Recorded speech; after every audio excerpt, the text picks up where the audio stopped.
I'm sure the Honourable Finance Minister shares my concern that investment in Indian startups is declining in the first quarter of 2016, according to the KPMG report.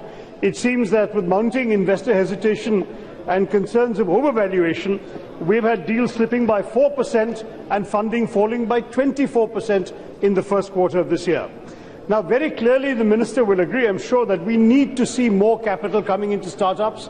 Prime Minister has made a big initiative of Startup India. Smart capital is required, that we can get both experience, insights and access to our startups here. But in his budget speech, the Honourable Minister only gave an assurance there would be no tax on startups in the first couple of years. But as I pointed out in the past, Madam, no startups are going to make profits in the first couple of years. They're new.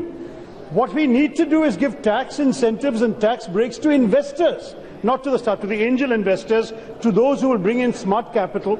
So my question to the Honourable Minister of Finance is, given that you have mentioned that the government has approved a fund of funds for startups with 10,000 crores of government money, rather than spending the taxpayers' money, why don't we give incentives to tax into investors so they will have to pay less tax in order to fund startups in our country and thereby help the larger objective of Startup India? Thank you, Madam Speaker. Very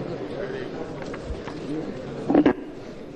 I think the entire package of tax concessions, which is a part of the startup package, for instance, there is an exemption from payment of capital gains if you liquidate a capital asset in order to invest in a startup. That's also a part of the package itself. That's an incentive to a potential investor itself. And with regard to those who invest, I agree with the Honourable Member that because it's innovation, it's a hit and trial. There are startups which will fail, there are startups which will have to exit, and there are startups which will succeed and the valuations will go up phenomenally. And therefore, some kind of flexibility and elasticity has been given to them that they can choose a block of 3 years out of the 5 years in which they are entitled to an exemption from payment of tax. And that amount of flexibility is a part of the tax concession package which has been given to the startups itself. I respect you because you were earlier my Labour Minister. लेकिन आपने ज़्यादा समझा नहीं सके.